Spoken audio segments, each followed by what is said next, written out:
autre point qui, je pense aussi, va susciter beaucoup de questions à poser à la fin. Donc je présente d'abord en 2 minutes, en 12 secondes, Madame Mona. Passionnée d'écriture théâtrale et de mise en scène, Mona Magdaleni, aujourd'hui secrétaire générale et directrice de développement à l'Université française d'Égypte, travaille dans l'enseignement du français depuis une vingtaine d'années.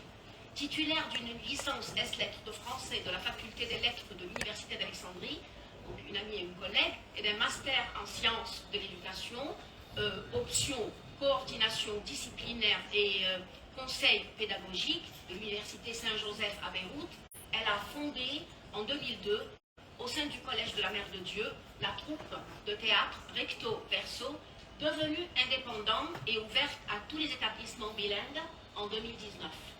Ayant participé à de nombreux festivals de théâtre en Égypte et en France, Madame Mona est nominée parmi 50 femmes influentes en Égypte. Women of Egypt est décorée chevalier dans l'ordre des palmes académiques par le gouvernement français en 2018.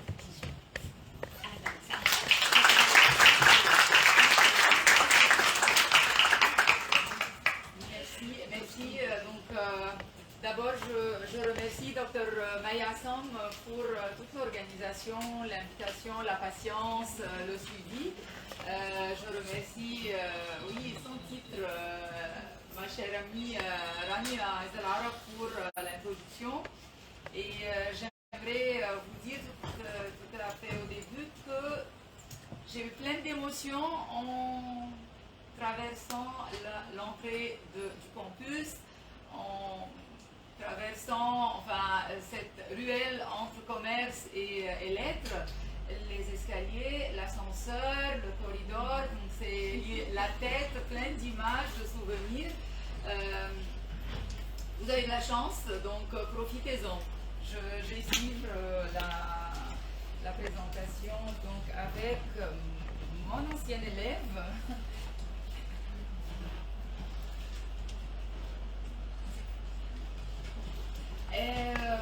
Merci, donc le slide d'après. Moi, mon intervention, ça va être une invitation à une observation. Je vous invite à observer ce qui se passe maintenant au niveau de toute l'évolution dans l'ère du numérique quant à la culture. Allons, découvrons, je sais que vous vivez déjà dans l'ère numérique, mais essayons de voir maintenant et avant, et c'est quoi la culture, et c'est quoi le théâtre. Plein de questions qu'on va se poser, on va échanger et arrivons à la fin à une conclusion à cette observation. La culture. Merci beaucoup. Super. La culture. Est-ce que je peux savoir rapidement la culture pour vous, c'est quoi? Un mot. Oui. C'est la société. La culture, ça doit venir de la société. Vous trouvez ça tout de suite. Merci. Autre. Est-ce que ma voix porte... Vous avez besoin de micro ou sans? Sans, c'est bon. Merci. Société. Quel autre mot-clé pour la culture? La différence, en parlant de la société toujours, des individus dans la société. D'accord. Autre mot-clé pour culture? Pardon? Civilisation. Merci. Civilisation. Oui. Et? Histoire. Histoire. D'accord. Hein? Idéologie, donc les idées. Et? Tradition, mœurs, merci. Donc la culture. Merci. Vous faites l'intervention. C'est l'ensemble des connaissances du savoir, des savoir-faire. Et tradition et coutume. Ok? La culture, c'est l'ensemble, tout ce qu'on vient de dire, propre à, merci à tout ce qui a été dit, un groupe humain, donc la société, c'est une civilisation.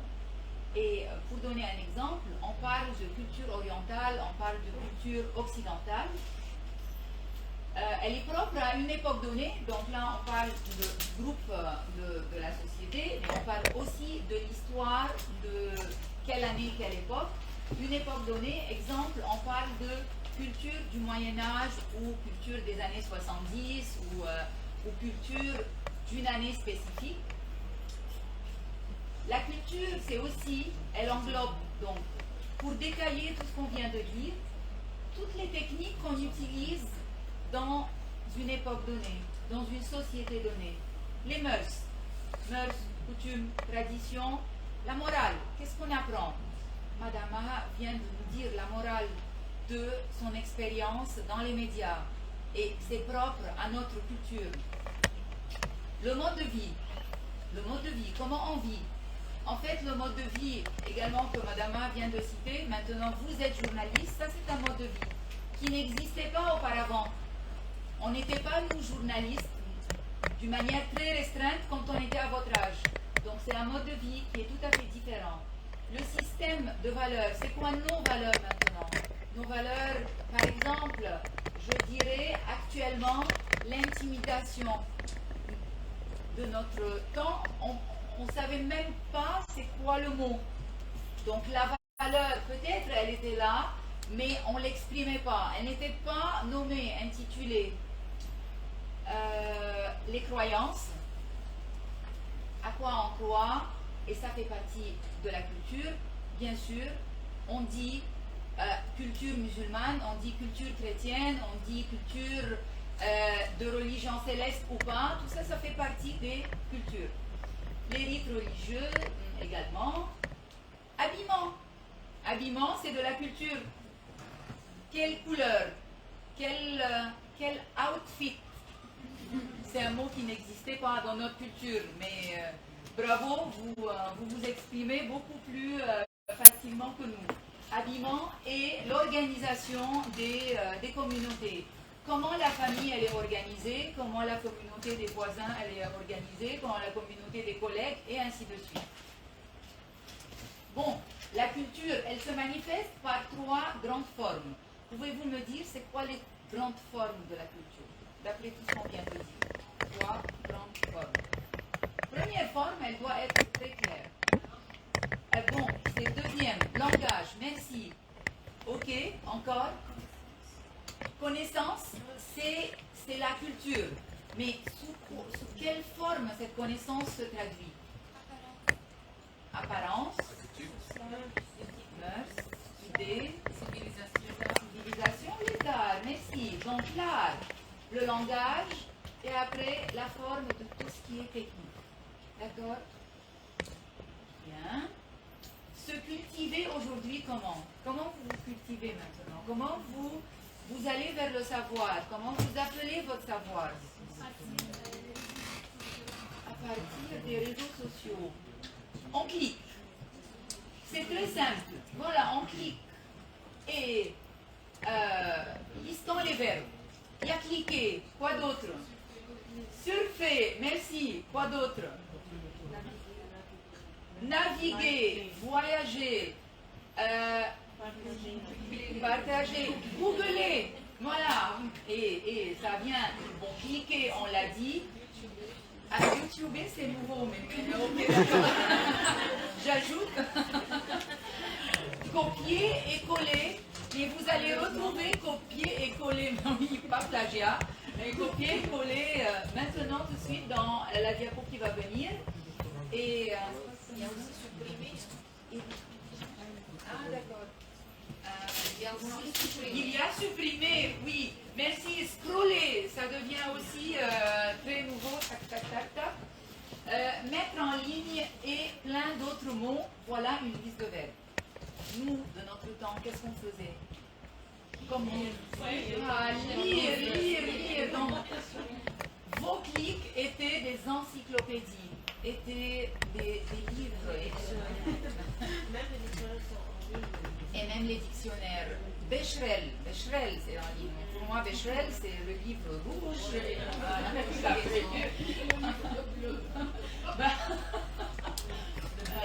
Oui, voilà. C'est la ressource, c'est là où on se documentait. Et les verbes, d'autre autrefois, c'était feuilleter, voyez ce qui va venir, tourner la page, plier la page, mettre un marque-page, photocopier et ainsi de suite. Voyons alors là le commun entre les deux, entre comment on se documentait, comment vous vous documentez. Before and after, et permettez-moi ces deux mots très à la mode de tendance pour montrer la différence entre before and after. Pour copier, qu'est-ce qu'on faisait before?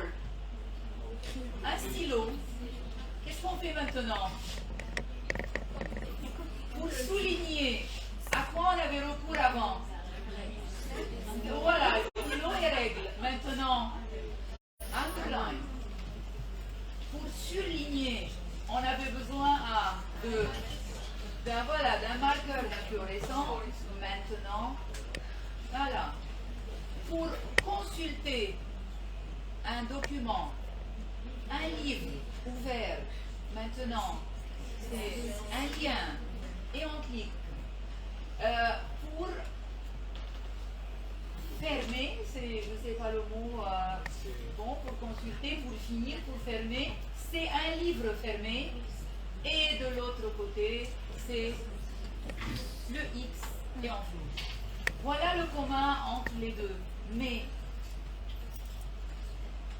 on vient de dire que l'art est une des formes de la culture. Nous allons prendre la photographie. Avant, ça s'appelle comment ça? Microfilm, pellicule. Combien de photos? 24 ou bien 36. Je vais vous inviter à une réflexion maintenant. Et maintenant, pour faire des photos, nous avons l'appareil numérique et nous avons, comme Adama vient de le dire, vos portables, vos smartphones. Dites-moi la différence qui fait que là, on a 36 photos et là, on a à l'infini. C'est comme vous voulez. Dites-moi comment vous trouvez ça et qu'est-ce que vous aimez et pourquoi. Et si ça révèle quelque chose, qu'est-ce que ça révèle? La photo avait une valeur. Merci.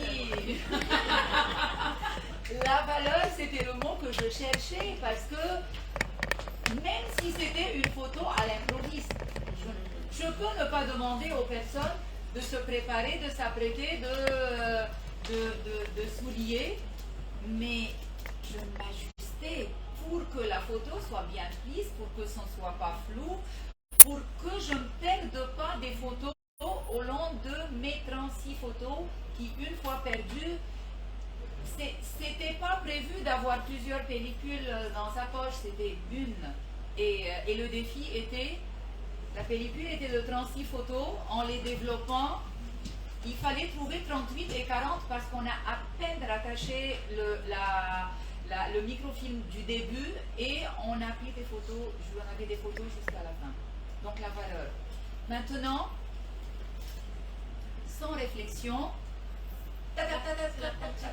et on a 500 photos, peut-être 20, 30, 40 pour une même photo, et puis tranquillement on va choisir. Mais est-ce que ça vous arrive de trouver vos photos bien classées dans vos portables, comme les albums de vos familles? Une réflexion, je ne dis pas. Donc voilà, c'est des questions et on réfléchit ensemble. Là, une forme de culture, je reprends le titre et je vais de la photographie au théâtre. Le théâtre, je sais que c'est pas très lumineux, mais le théâtre autrefois, dites-moi, et le théâtre aujourd'hui, y a-t-il une différence? C'était plus posé, plus normé, comme on dit, le théâtre d'autrefois. Tout à fait. Au niveau du numérique, est-ce qu'il y a une différence? Laquelle? C'est presque disparu le son. Les couleurs. Toujours, alors couleur, je suis d'accord. Là c'est en noir et blanc, là c'est en couleur. Dr Lim dit la voix, oui, les micros. Il y avait toujours des micros, ou bien on comptait sur la résonance de la salle. Mais est-ce qu'il y a vraiment du numérique? Je vais vous montrer, non maintenant, je vais vous montrer deux dernières photos, mais est-ce que ça paraît? Voyez cette photo? C'est du théâtre. Mais qu'est-ce qu'il y a au fond? Non, non, c'est visible. Qu'est-ce qu'il y a derrière? Le décor, il est... Non, sur écran, merci. Le décor, il est numérisé. C'est décor sur l'écran, au fond du théâtre.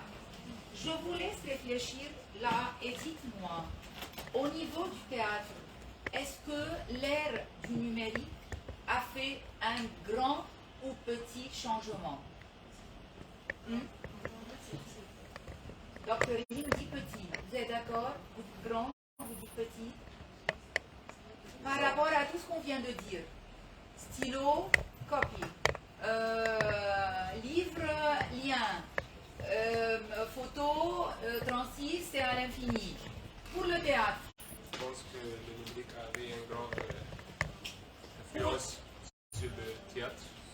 Parce que je pense que si je vais acter comme un monstre, je dois costumer beaucoup, mais avec ça, je peux faire le monstre dans une image ou dans... Est-ce que ça c'est pour le théâtre? Oui. Ça c'est plutôt le cinéma. Mais même si je vais faire une pièce de théâtre, donc je n'ai pas besoin de beaucoup de choses comme en passé. À vous. Le théâtre, c'est le moment. On n'a pas beaucoup besoin d'être numérisé. Je dois être un acteur, je dois être présent sur scène. Acteur, présent, costume le même, déplacement le même, scénario, mémorisation du texte jusqu'au bout. Je vois un doigt levé là-bas. Je pense qu'on a souvent recours à la projection vidéo pour monter une scène. On a souvent recours à supprimer l'apparence de l'acteur et à la remplacer par d'autres techniques, comme par exemple les masques et la projection vidéo pour représenter les personnages.